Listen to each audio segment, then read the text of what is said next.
बिस्मिल्लाहिर्रहमानिर्रहीम। अस्सलाम वालेकुम। मेरा नाम डॉक्टर एहसन है and this is the part 2 video on support in plant. Okay, so last time हम बेसिकली कोलेनकाइमा तक डिस्कस कर चुके थे। Now let's talk about the sclerenchyma.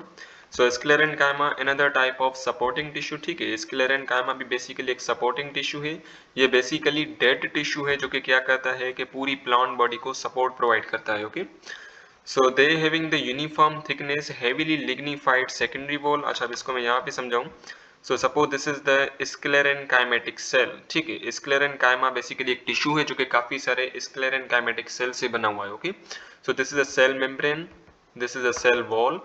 ठीक है, and this is the nucleus. ठीक है, अब बेसिकली जो सेल वॉल होती है ना स्क्लेरेनकाइमेटिक सेल की, वो बेसिकली सेकेंडरी सेल वॉल होती है। ठीक है, और ये जो सेकेंडरी सेल वॉल होती है ना, उसमें काफी सारा लिग्निन भरा हुआ होता है। ठीक है, लिग्निन बेसिकली केमिकल कंपाउंड है जो कि यूनिफॉर्मली रेगुलरली पूरे इस सेकेंडरी सेल वॉल में बेसिकली लिग्निन भरा हुआ होता है। ठीक है, और कभी कभी क्या होता है कि ये जो थिकनेस है ना इस primary sorry secondary cell wall की, वो इतनी ज्यादा थिकनेस हो जाती है कि ये बेसिकली पूरे के पूरे सेल के अंदर समा लेती है। ठीक है ना, और बेसिकली सेल का जो ल्यूमिन है वो बेसिकली खत्म हो जाता है। इसको मैं आसान अल्फाज में से समझाऊं। सो बेसिकली क्या होता है कि जो सेकेंडरी सेल वॉल होती है ना स्क्लेरेनकाइमेटिक सेल की, उसमें बेसिकली लिग्निन भरा हुआ होता है, जिसकी वजह से क्या होता है कि सेकेंडरी सेल वॉल जो है ना वो थिक हो जाती है। लेकिन ये जो थिकनेस है ना, ये थिकनेस बेसिकली इतनी बढ़ जाती है, इतनी बढ़ जाती है कि बेसिकली पूरे सेल के अंदर ये थिकनेस फैल जाती है और पूरे सेल का जो ल्यूमिन है ना वो बेसिकली खत्म हो जाता है। ठीक है, सो इसलिए बेसिकली ये जो स्क्लेरेनकाइमेटिक सेल है ना वो बेसिकली डेड हो जाते हैं due to the high thickness of their secondary cell wall. ठीक है, so they have heavily lignified secondary cell wall. ठीक है, इनकी जो सेकेंडरी सेल वॉल होती है उसमें लार्ज अमाउंट ऑफ लिग्निन भरा हुआ होता है। ठीक है, which give strength to the plant body. ठीक है, और बेसिकली ये जो लिग्निन है ना, ये प्लांट बॉडी को स्ट्रेंथ प्रोवाइड करता है, सपोर्ट प्रोवाइड करता है। ठीक है, रिजिडिटी प्रोवाइड करता है। Often these wall are so thick that the lumen of these cells become nearly vanish। ठीक है, ये चीज मैंने आपको समझा दी कि बेसिकली जो लिग्निन है ना सेकेंडरी सेल वॉल का, वो बेसिकली क्या करता है कि सेकेंडरी सेल वॉल को थिकनेस प्रोवाइड करता है। लेकिन जब बहुत ही ज्यादा लिग्निन बढ़ जाए तो क्या होता है कि जो सेकेंडरी सेल वॉल जो है ना उसकी थिकनेस भी बहुत ज्यादा बढ़ जाती है, और थिकनेस इतनी बढ़ जाती है कि बेसिकली वो जो थिकनेस है ना सेकेंडरी सेल वॉल की, वो पूरे सेल के अंदर समा लेती है, और जो ल्यूमिन है ना, जो स्पेस है ना सेल का, वो क्या हो जाता है, वैनिश हो जाता है, खत्म हो जाता है। ठीक है, अब जो स्क्लेरेनकाइमा है उसकी बेसिकली फर्दर दो टाइप्स है। Number one is the fibres and number second is the sclereid. ठीक है, so first talk about the fibres. Fibres क्या है, ये बेसिकली टाइप है स्क्लेरेनकाइमा के। So fibres are the elongated cell. ठीक है, फाइबर्स बेसिकली ऐसे एलोंगेटेड सेल्स होते हैं।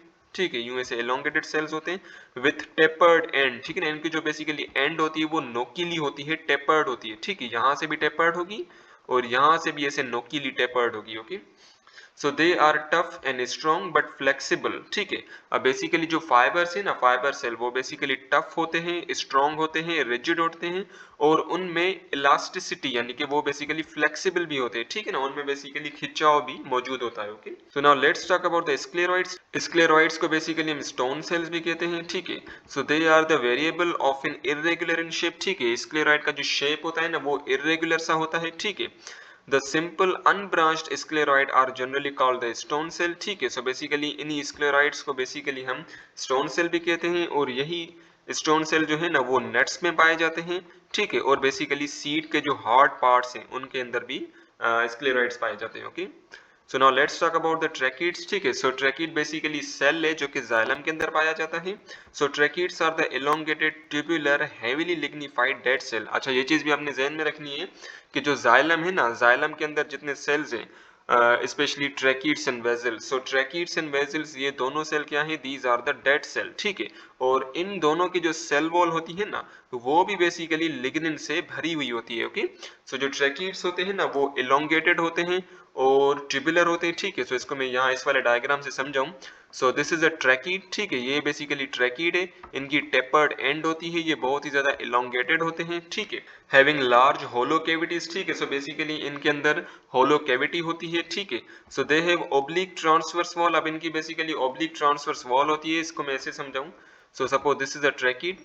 ठीक है, एंड ये बेसिकली इसकी ऑब्लिक वॉल है, ठीक है। ये जो आप वॉल देख रहे हो ना, this is the oblique wall, okay. और इन्हीं ऑब्लिक ट्रांसवर्स वॉल की वजह से जो ट्रैकिड का जो शेप होता है ना, that is the spindle shape, ठीक है, स्पिंडल ऐसा, ठीक है ना। So this is the spindle shape, okay. So they are found in xylem acting as supporting tissue in addition to transport of water and dissolved organic salts.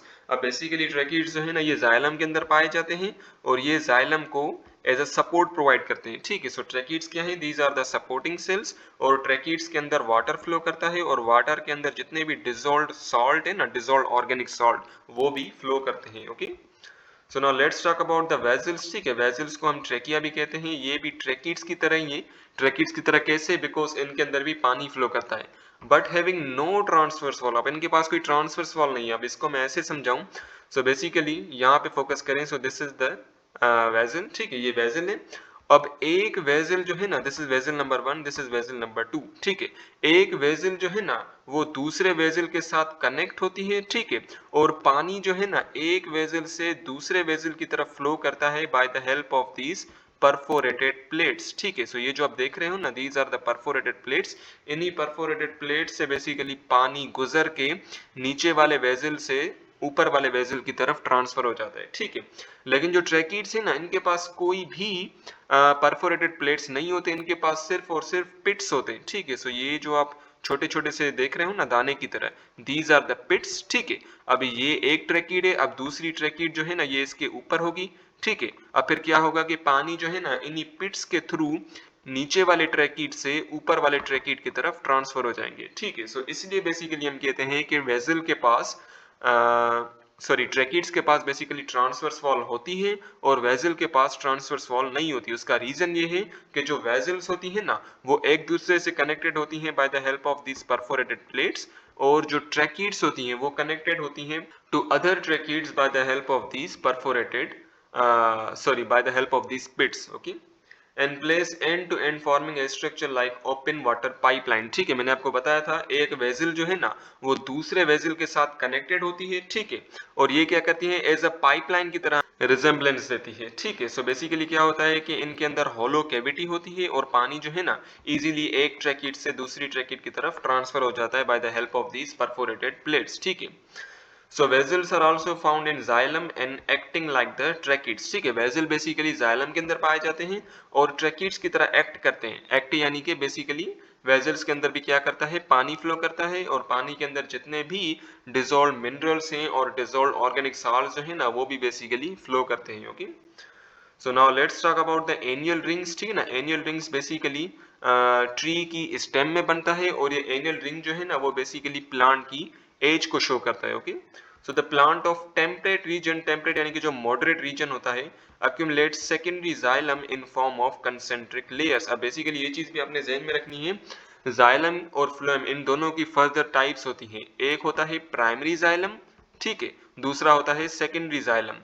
Similarly एक होता है primary phloem, ठीक है, और दूसरा होता है सेकेंडरी फ्लोएम, ठीक है। सो इन्हें बेसिकली हम सेकेंड ईयर के अंदर डिटेल में पढ़ेंगे, लेकिन अभी के लिए इतना जान ले कि प्राइमरी जाइलम भी होता है, सेकेंडरी जाइलम भी होता है, प्राइमरी फ्लोएम भी होता है और सेकेंडरी फ्लोएम भी होता है, ठीक है। अब क्या होता है कि जो पानी है ना, पानी वाटर, उसकी बेसिकली तीन फॉर्म्स होती हैं, ठीक है। पानी जो है ना, वो सॉलिड के रूप में भी पेश हो सकता है, इन द फॉर्म ऑफ वाटर भी वो बेसिकली एग्जिस्ट कर सकता है, and in the form of gas भी वो एग्जिस्ट कर सकता है, ठीक है। अगर मैं बात करूं आइस की, ठीक है ना, सो आइस के अंदर क्या होता है, आइस के अंदर काफी सारे वाटर मॉलिक्यूल्स होते हैं जो कि हाइड्रोजन बॉन्डिंग के थ्रू आपस में कनेक्टेड होते हैं, ठीक है। सिमिलरली अगर मैं बात करूं लिक्विड वाटर की, सो लिक्विड वाटर के अंदर भी क्या होता है, H2O के मॉलिक्यूल्स होते हैं, ठीक है। सिमिलरली अगर मैं बात करूं वाटर वेपर्स की, ठीक है, सो वाटर वेपर्स के अंदर भी क्या होता है, वाटर वेपर्स के अंदर भी H2O मॉलिक्यूल्स होते हैं, ठीक है। सो यानी कि क्या हो रहा है कि H2O यानी कि वाटर जो है ना, वो तीन फॉर्म्स में एग्जिस्ट कर रहा है, ठीक है, सॉलिड फॉर्म में भी, लिक्विड फॉर्म में भी और गैसियस फॉर्म में भी, ठीक है। सिमिलरली ये जो सेकेंडरी जाइलम है ना, secondary xylem basically concentric layer की फॉर्म में एग्जिस्ट करती है, ठीक है। अच्छा, अभी कंसेंट्रिक लेयर क्या है, यही जो आप एनियल रिंग्स देखते हो ना, ये जो रिंग्स बनती है, ठीक है ना। सो बेसिकली स्टेम में ये जो काफी सारे रिंग्स बनती है ना, these are the concentric rings. और ये कंसेंट्रिक रिंग एक्चुअली है क्या, these are the secondary xylem, ठीक है। So secondary xylem in the form of concentric ring, ये बेसिकली जमा होते हैं ठीक है ना, ये बेसिकली जमा होते हैं इनसाइड द स्टेम, ठीक है। सो हर साल ये बेसिकली जमा होते रहते हैं, सो इन्हें बेसिकली हम एनुअल रिंग्स कहते हैं, ठीक है। सो ये जो कंसेंट्रिक रिंग बन रही है ना, इन्हें बेसिकली हम एनुअल रिंग्स कहते हैं, ठीक है। Okay, so each concentric ring consist of two zones, the inner zone of spring wood having larger vessels and an outer zone of summer wood or autumn wood having the smaller vessels. अब basically जो एनियल ring होती है ना, उसके अंदर further दो areas होते हैं, दो जोन्स होते हैं, ठीक है। एक तो अंदर वाला एरिया जिसे हम स्प्रिंग वुड कहते हैं, ठीक है। अब स्प्रिंग वुड क्यों बोला, बिकॉज स्प्रिंग के सीजन में क्या होता है कि ये जो इनर जोन है ना, ये ग्रो करता है, ठीक है। और एक तो होता है आउटर जोन, बाहर वाला जोन, ठीक है ना। अभी इसकी हम पिक्चर भी देखते हैं। सो बाहर वाले जोन को बेसिकली हम समर वुड भी कहते हैं या ऑटम वुड भी कहते हैं, ठीक है। उसका रीजन ये है कि समर सीजन में और ऑटम सीजन में बेसिकली ये जो आउटर जोन है ना, वो क्या करता है, ग्रो करता है, ठीक है। अब जो स्प्रिंग वुड है, जो इनर वाला जोन है, उसके अंदर जो वेजल्स होते हैं ना, वो लार्जर इन साइज होते हैं, ठीक है ना, लार्जर वेजल्स होते हैं। लेकिन जो समर एंड ऑटम वुड यानी कि जो आउटर जोन है, आउटर जोन के अंदर जो वेजल्स होते हैं ना, वो बेसिकली स्मॉलर इन साइज होते हैं, ठीक है। अब इसको मैं इस वाले डायग्राम से समझाऊं। सो ये जो आप पूरा का पूरा देख रहे हो ना, दिस इंटायर, ये पूरा का पूरा बेसिकली एनुअल रिंग है, ठीक है। ये पूरा का पूरा बेसिकली एनुअल रिंग है, जिसमें ये वाला जो पोर्शन है ना, this is the spring would, ठीक है। ये बेसिकली स्प्रिंग वुड है। और ये जो बड़ा सा एरिया देख रहे हो ना, this is the summer would, ठीक है। सो बेसिकली समर वुड या जैसे हम ऑटम वुड भी कह सकते हैं। सो बेसिकली समर सीजन में या ऑटम सीजन में ये वाला जो साइज है ना, ये बेसिकली ग्रो करता रहता है, बढ़ता रहता है, ठीक है। सिमिलरली जब स्प्रिंग का मौसम आता है, तब ये जो स्प्रिंग वुड है ना, यानी कि ये जो इनर वाला जोन है, ये भी बेसिकली यूं ग्रो करता रहता है, साइज में बढ़ता रहता है, ठीक है। अगर आप यहाँ पे फोकस करें तो स्प्रिंग वुड के अंदर ये जो आपको सुराग दिखाई दे रहे हैं ना, दीज आर द वेसल्स, ठीक है। सो ये बेसिकली लार्जर इन साइज है, ओके। लेकिन अगर आप समर वुड इनर जोन पे फोकस करें तो आपको छोटे छोटे बिल्कुल यानी कि माइक्रोस्कोपिक सुराग दिखाई देंगे, and these are the smaller vessels, okay. So a fair accurate estimate of age of old tree can be made by counting annual rings, ठीक है ना। अब बेसिकली किसी भी ट्री की उम्र कितनी है वो हम आइडेंटिफाई कर सकते हैं। कैसे आइडेंटिफाई करेंगे, सबसे पहले हम जो स्टेम है उस ट्री की, उसको कट करेंगे, फिर उस स्टेम के अंदर जितने भी एनुअल रिंग्स है ना, उसको हम काउंट करेंगे, ठीक है। अगर सपोज कीजिए अगर 50 एनुअल रिंग हमें मिल रही है, तो इसका मतलब ये है कि उस ट्री की जो एज है वो भी कितनी है, 50 ईयर्स, ठीक है। अगर हमें 100 एनुअल रिंग्स मिल रही हैं, तो इसका मतलब ये है कि जो एज है उस प्लांट की, उस ट्री की, वो भी कितनी है, 100 years, okay. So study of these rings of large sample of very old tree can also give clue to the climate of an area. अब बेसिकली जो एनुअल रिंग्स है ना, एनुअल रिंग्स को देख के बेसिकली हम ये भी आइडेंटिफाई कर सकते हैं कि जो ट्री है, जो ये ट्री है, वो किन किन क्लाइमेटिक कंडीशन के अंदर ग्रो कर रहा है, ठीक है। बिकॉज मुख्तलिफ क्लाइमेटिक कंडीशन के अंदर क्या होता है कि जो एनुअल रिंग का जो कैरेक्टरिस्टिक है ना, वो भी बेसिकली चेंज होते रहते हैं, ठीक है। सो ये थोड़ा सा कॉम्प्लिकेटेड हो जाएगा, ये आर्कियोलॉजिस्ट का काम है, ठीक है ना। सो बेसिकली जो आर्कियोलॉजिस्ट होते हैं ना, वो एनुअल रिंग के कैरेक्टरिस्टिक को इजीली पहचान लेते हैं, ठीक है। और उनको ये भी पता चल जाता है, उन एनुअल रिंग्स की कैरेक्टरिस्टिक को देख के वो बेसिकली अंदाजा लगा सकते हैं कि वो जो ट्री है ना, वो किन किन क्लाइमेटिक कंडीशन के अंदर ग्रो कर रहा था, ओके।